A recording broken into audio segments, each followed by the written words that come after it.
just want to start by a little plug. This is a book that I wrote edited in 2003 called The Real World Economic Outlook, as opposed to the IMF's annual World Economic Outlook. It was intended to. And I like the subtitle, The Legacy of Globalization, Debt and Deflation. In 2003, no one was talking about the threat of deflation. Now the Financial Times is very concerned about it. And if you look at economics textbooks, you'll find there are pages and sometimes chapters on inflation, but very seldom any discussion of deflation. And we saw the threat posed by this in 2003. And then in 2006, in desperation, I published this cheerful title, and still nobody took any notice. And here we are. I've also worked with the Carnegie Endowment on procedures for resolving debt crises. I proposed, together with Professor Kunibert Raffer of the University of Vienna, a new framework for, effectively, a framework for enabling countries to become insolvent and to have their debt crises resolved in an orderly manner. That, too, I'm afraid, hasn't really made it onto the mainstream agenda. And then, finally, I'm a co-author of something called the Green New Deal, which is also a long way from the mainstream agenda. So what I want to talk about tonight is the failure of the EU stabilization program, which was $1 trillion, 750 billion euros, which was designed to bail out the banks that are exposed to the sovereign debt crisis in Europe, Greece, Spain, and Portugal. And sure enough, they will benefit from it, but it hasn't solved the crisis. And the reason for that is that European banks have some of their most problematic holdings are sovereign holdings. In other words, they have debts owed to them by sovereigns, and to be bailed out by sovereigns seems to me to be a very peculiar circuitous process. And it makes them being strengthened by the capital injections from those sovereigns a little dicey, as they say. And the thing that worries me about the European banks is that they're highly leveraged.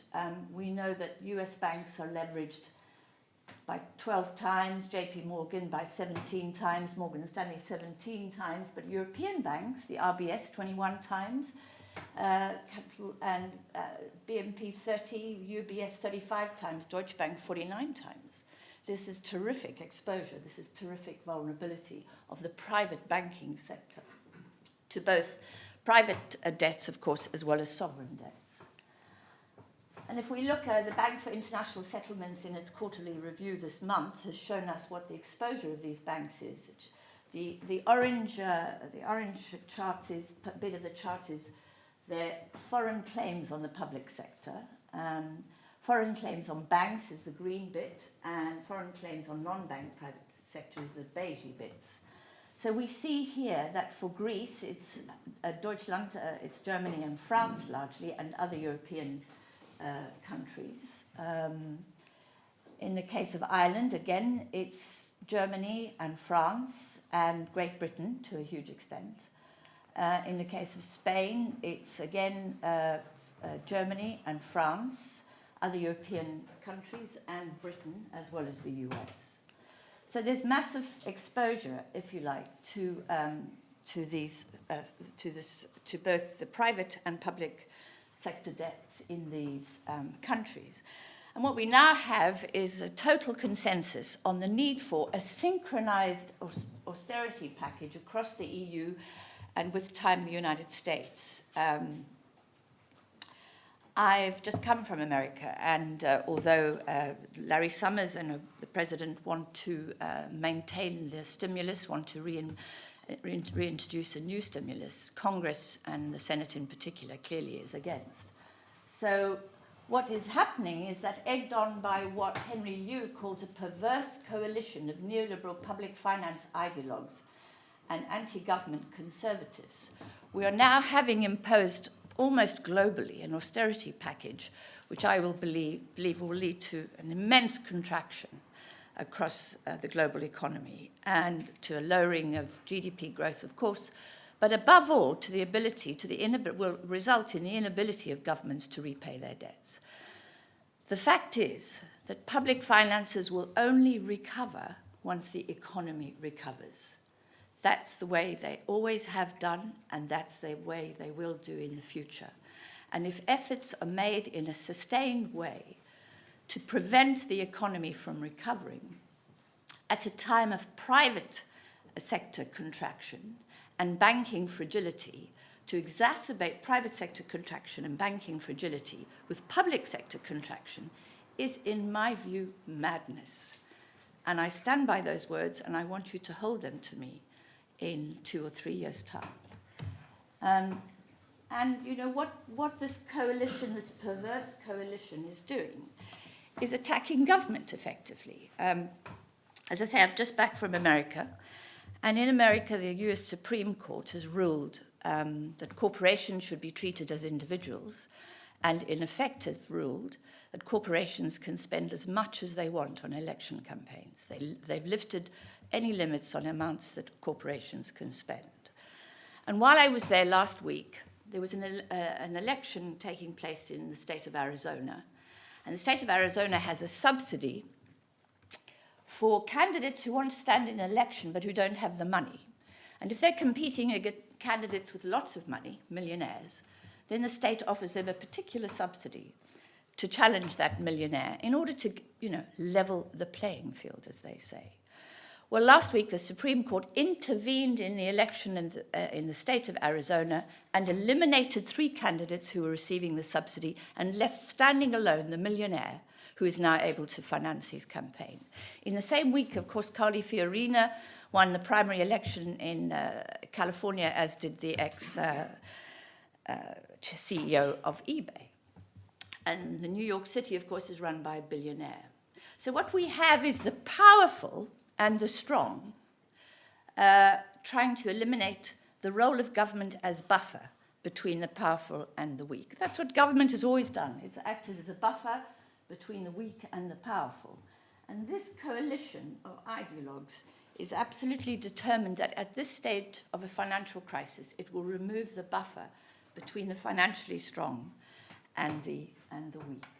And I think we need to understand it in those ideological terms and not dress it up with language which obscures that reality. So, creditors, mostly transnational banks, will be protected from having to accept haircuts on their holdings of sovereign debt. What has happened so far in the financial crisis is that market forces have been sidelined. If you're a bank, or in the case of the United States, if you're a car company, an auto company, you can be bailed out when the market is about to discipline you for your errors. In fact, you can avoid market discipline in the way that corporations in Eastern Europe used to avoid market discipline under the reign of the Soviets. So today you can do the same if you're a financial institution. But market discipline is going to be applied to everybody else. So even though the bank chiefs have admitted, as they say here, that they've failed, they are not going to suffer haircuts for reasons to do with the threat that they pose to the system, the systemic threat that they pose to the system, but also because we don't have a system of enforcing such haircuts on them in an orderly way through a legal framework. So the thing about this austerity is that it's going to be global in its impact. Let's not fool ourselves. It's not just going to impact on the European Union. The Eurozone buys around 15% of US exports. In 2009, they bought 221 billion, which was down from 244 billion in 2007. And the US trade deficit with the EU has fallen sharply. So austerity in the EU is going to impact on the US. And it's going to impact on China because, again, exports to China from the EU have gone down. So imports from China to the EU have gone down while EU exports to China have remained the same. So, and this is why China is already suffering from the US recession. And clearly, Chinese leaders are now thinking about reorienting their economy and trying to stimulate demand domestically, but doing that in time while synchronized austerity is going on in the rest of the world is going to be tough, even for those members of the Communist Party in China. So the impact on the EU will be on the young, on the working poor, and on the elderly, who will pay, as Henry Lewis says, for the careless profligacy and corruption of governments, the property rich, and financiers. And I'm saying this unabashedly because I think we have to speak frankly about the cost of this to real people. Now, I want to talk about what Keynes had said, because I have a very little time here and I'm trying to compress too much into my talk. I've written a paper which is on my website, www.detonation.org, together with Professor Victoria Chick, who's a very prominent Keynesian monetary economist. And in the Means to Prosperity in 1933, and remember 1933 was at the height of that crisis and was 4 years after the financial crisis had broken, and when the same neoliberal economic strategies had been followed between 29 and 33, and the situation had got worse. At this point, he wrote The Means to Prosperity. And he said it is a complete mistake to believe that there is a dilemma between schemes for increasing employment and schemes for balancing the budget. Quite the contrary. There is no possibility of balancing the budget except by increasing the national income, which is much the same thing as increasing employment. Not only did Keynes say that, but by 1933, Montague Norman, the governor of the Central Bank of the UK, had been wholly discredited and was effectively removed from post. And Keynes took over both the Treasury, policy making both at the Treasury and the Bank of England, and turned the thing around. And the government began to spend between 1933 and 1939. And I want to show you what happened. In a paper that I've written called The Economic Consequences of Mr. Osborne with Professor Chick. Now, the standard argument is that like a household budget, government budgets must be brought into balance. And we've heard this endlessly through the British election campaign. And it really is, really quite difficult for us concerned with macroeconomics to take this. It's Mrs. Thatcher's, kind of homily to the world, that the household budget must be brought into balance the government budget must be brought into balance like a household budget. And this is what we argue is the result of a creditor-dominated microeconomics with disastrous macroeconomic consequences. Consequences often the reverse of microeconomic reasoning. So household budgets belongs in the world of microeconomics. But if you run your government in the way you run your household, it has dire macroeconomic consequences.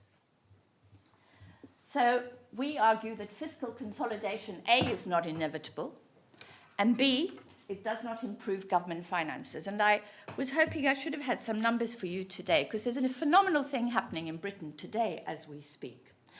And that is that Alistair Darlings, the Labour Chancellor, implemented a timid fiscal stimulus. Timid and environmentally totally unsound. Cash for clunkers scheme and a bit of cut and a small cut in the VAT. So he was encouraging people to buy motor cars at the very point when we were all worrying about climate change, and he was encouraging them to consume at the very point when we needed more investment and perhaps not so much consumption and borrowing. Nevertheless, the impact on the British finances, the British government's finances, have been dramatic.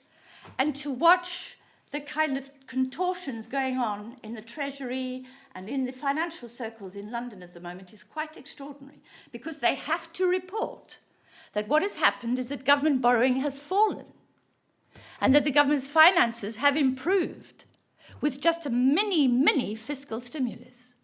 And this is something that's choking. Alistair Darlings, according to the Financial Times on Saturday, hid these facts from his Prime Minister in case the Prime Minister, Gordon Brown, wanted to spend before the election campaign. He hid the good news. But I don't believe he hid the good news because he's unkind to his Prime Minister and they'd fallen out so badly and he didn't want Gordon Brown to win the election. I think he hid the news because the Treasury can't stomach the fact of what that news means. It can't stomach the macroeconomic consequences of a tiny fiscal stimulus. It cannot absorb that intellectually. So we're beginning a load of other nonsense to explain it.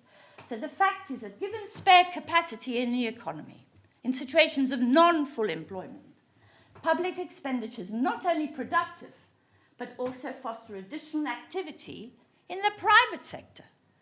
It's the private sector that is panicking about cuts in public spending. It's the construction sector that knows it's not going to get contracts for hospitals and housing and schools, and that knows that it's going to suffer as a result. So it's the private sector that is going to suffer as a result of a loss of sound public investment. Of course, not any old investment, not investment that goes into consumption, but investments that would be productive. And we want to show you how this actually happens in real numbers. So here we have a situation, 1918 to 23, post-World War. Massive expenditure on the First World War. The government decides to cut spending by 20.9% between 1918 and 23. And again, between 1931 and 1933. And what happens is that the debt rises, as we can see here. Between 33 and 39, when Keynes takes over expenditure, increases expenditure, the debt starts to fall. And then we have World War II, when of course it rises, and it's not used productively, it's used destructively, and then there's a problem. And then you come to the period in 44, 47, when the debt is massively cut, mainly because it's the end of the war, by 24. Expenditure is cut and debt rises. And then a period between 47 and 76, when on average, when the debt rises by 10%, the expenditure rises by 10%, but the debt falls by 6.8%. And then the period of contraction of public expenditure between 76 and 2009, when it falls by a very small amount. There's this, the detail of this, the sources and the references are all available on my website. So, what we are showing here is that, in 1931, expenditure falls from £575 million to £514, and public debt rises as a percent of GDP, and so on. And then we go on to show that this happens not just in those years, but following. Here we see 1933 to 39 is when Keynes takes over, and public spending rises from 514 to 1 billion. And public debt falls as a percentage of the GDP from 183 to 141. And this makes absolute sense. When the government spends, something called the multiplier kicks in. People start getting employed. Businesses start, issuing contracts. They start making money. They make profits.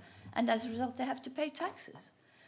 The employed have to pay taxes. The government starts collecting revenues. When I spend money as an individual at a microeconomic level, I might give money to someone who comes to fix my house. He doesn't pay me back. He doesn't give me money back. When the government spends so that someone is employed, they pay the government back for that.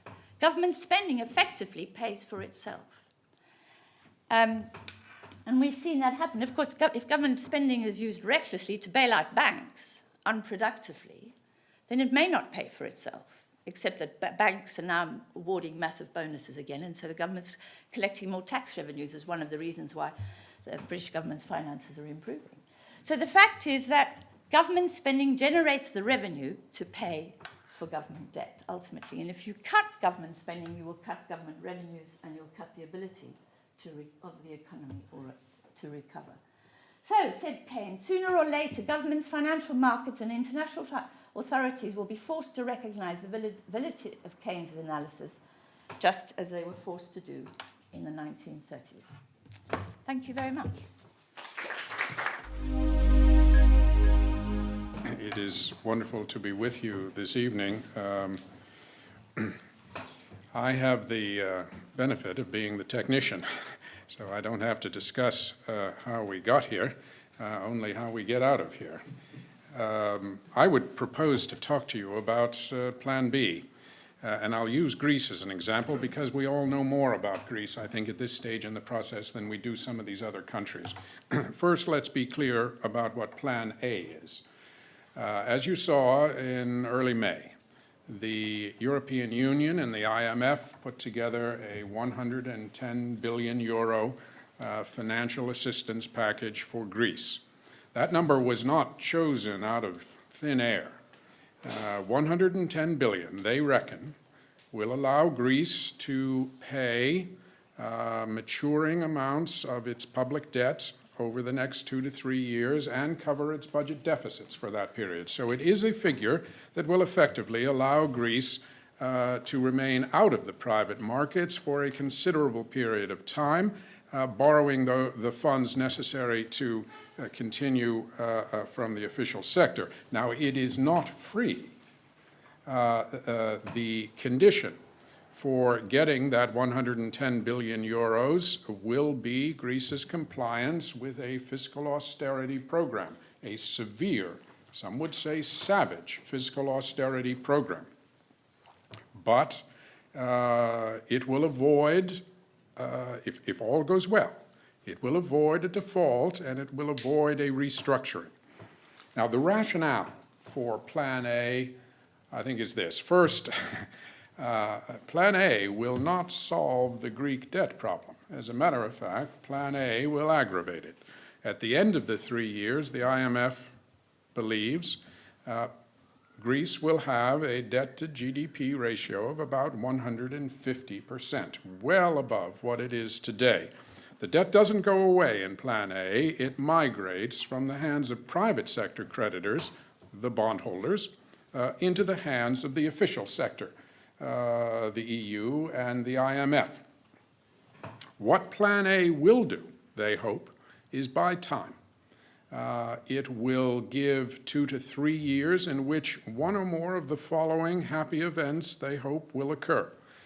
One is that the voluntary, quote-unquote, fiscal adjustment programs announced by countries like Spain and Portugal will have taken hold. The market will believe those programs, and the danger of contagion will have been reduced. That, I think, is the principal rationale behind Plan A. A close runner-up is the hope that during this period, the European banks, who hold most of this paper, will be able to reduce their exposure to a tolerable point. They can reduce it in one of two ways. They can sell the paper, and the European Central Bank, as you know, has opened up a program in which it is prepared to buy that paper. Or they can provision their loan loss reserves, which is the old-fashioned way that a commercial bank deals with excessive exposure. Third, I think there's a general hope that the broader economy will recover. After all, we, and particularly the financial sector, have come through a near-death experience in the last couple of years. I think the theory goes, let some additional years roll sweetly on between the memory of that fragile time and the future, and then at that point one can return to Greece.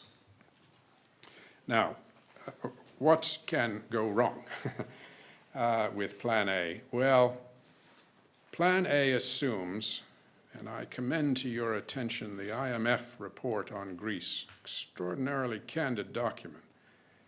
Plan A assumes that at the end of the 3 years, Greece will be able to return to the private markets to begin financing the maturing debt. Remember, those EU loans and IMF loans will begin to amortize at the end of 3 years. So it assumes that this cloud will have lifted to the point that a country whose economy inevitably will contract as a result of the austerity program over those 3 years, and which will have a debt to GDP of 150%, will return to the warm, embracing arms of the private sector markets. That's a big assumption. The second thing that can go wrong is that 3 years of fiscal austerity is a long time. Will the Greek political class, will the Greek citizenry be able to endure that kind of austerity for that long without some sort of political or social backlash? Third thing that can go wrong is that contagion can happen anyway. You could have a situation in which the market says, we don't believe that Plan A can be replicated across the other peripheral countries, much less a country like Belgium. In order to deal with that problem, of course, shortly after announcing the Greek program, the EU and the IMF announced the European Stabilization Mechanism, the $1 trillion package that Anne mentioned, the details of which are still kind of filtering out in a curious way. But that package was surely intended as a demonstration to the market to say, if we had to, we could replicate this program for Greece, for other countries, not all of them, because $1 trillion, while it's a lot of money, is not enough to replicate it across everyone, but another one or another two, depending on the mix, maybe that could happen. The other thing that can go wrong is that the Greeks simply say, wait a minute, let me see if I understand it. So we endure profound fiscal austerity for 3 years.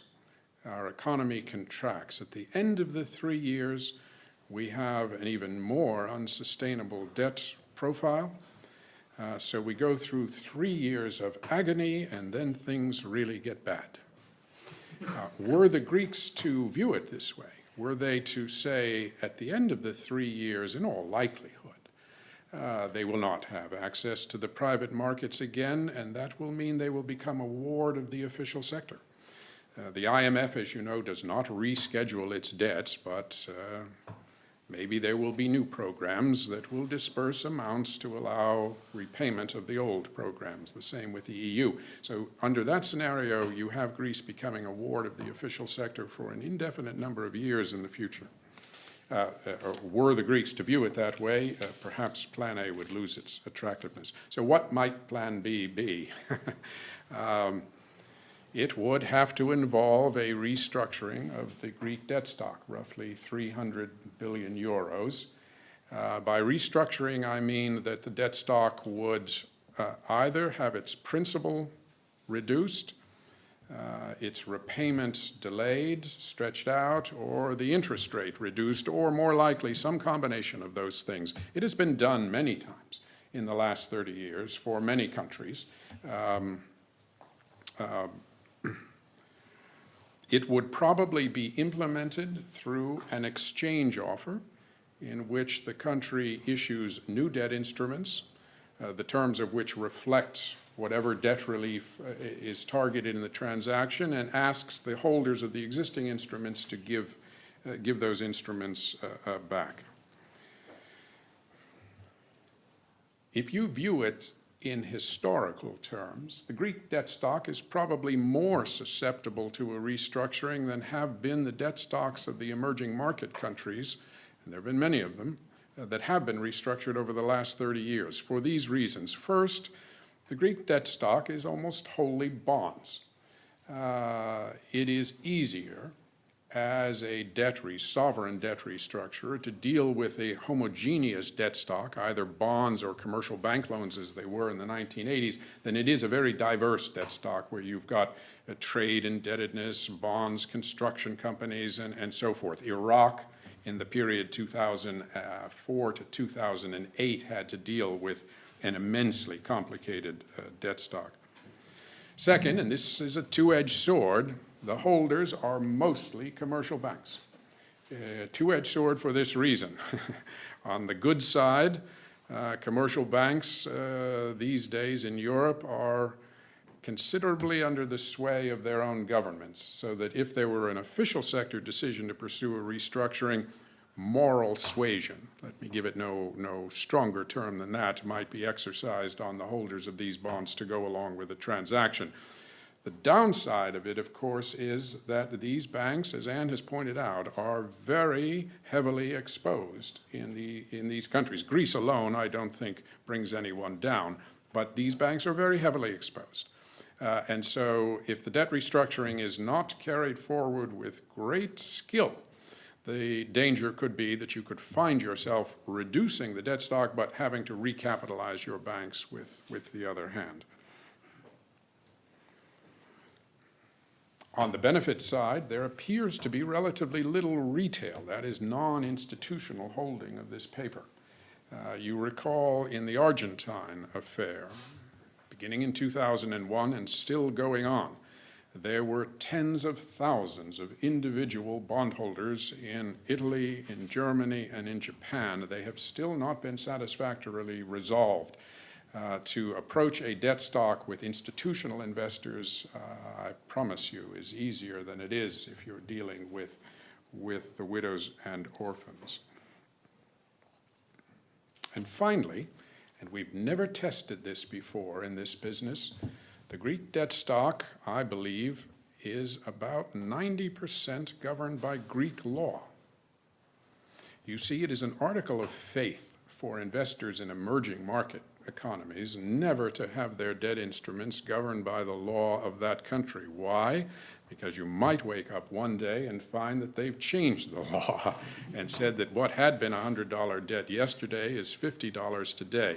So, if you look at the international bonds issued by emerging market countries, most of them are governed by the law of England or the law of New York, occasionally France or Germany or another country, but very, very rarely are they ever governed by the law of Ruritania.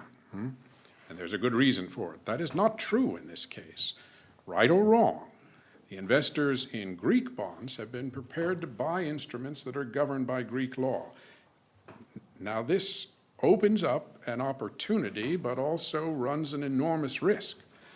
The opportunity is that you could change the law in some manner to facilitate a debt restructuring, which would make it quicker and cleaner and avoid the Argentine scenario of 10 years of litigation and holdout creditors and so forth. The downside of it is that that weapon is almost too thermonuclear to be considered with equanimity. You could not continue to have countries borrow under their own law if any country were to show the full force of that. Is it subject to legal challenge? Yes, it could be. Greece, as most countries, have a constitutional provision against governmental takings without payment of compensation. There's a similar rule in the EU, and there are also bilateral investment treaties. So there could be a challenge. Would the challenge be successful? I don't know. But perhaps a moderate use. I've written a little paper in which I suggested one thing they could do is replicate at the national level the feature that is central to all corporate bankruptcy regimes. In a corporate bankruptcy regime such as Chapter 11 in the United States, the rule is the supermajority of creditors control. So that if the supermajority of creditors agree a plan of reorganization for the corporate borrower, a dissident minority will be swept along with them. That feature appears in sovereign bond contracts routinely as a so-called collective action clause, so that if under a sovereign bond, 75% of the bondholders agree to some plan for restructuring that bond, it will bind any dissident minority. You could do that at the national level, I think. You could simply say, if 75% of the affected creditors for this restructuring agree to it, footnote, that continues to leave the burden on the sovereign debtor of persuading 75% that what they are doing is necessary and is proportional to their needs. But if you can get 75%, the law could say it will sweep the rest to the extent that they are governed by local law. Final comment. Are there risks with Plan B? You bet there are. One is contagion, the very thing that seems to rank highest in the minds of some of the European policymakers. If you did it, and this is an interesting dilemma, suppose you did it for Greece. It's almost worse if it turns out to be easy. Because if it's easy, There is a wonderful statement attributed to the Confederate General Robert E. Lee, looking out over the battlefield of Fredericksburg, a great Confederate victory in the early part of our Civil War. And he said to one of his generals, "It is good that war is so terrible, otherwise we should grow too fond of it." If you did implement Plan B, perhaps with a little assistance by a change in local law, and it turned out to be easy to do, the market would fear you could do it again too casually. So it's interesting. By the same token, to let it bog down into some swamp, to leave Greece like some prehistoric mastodon caught in a tar pit, would also, I think, scare the market, that there was no efficient way to deal with these problems other than to bail them out in their entirety.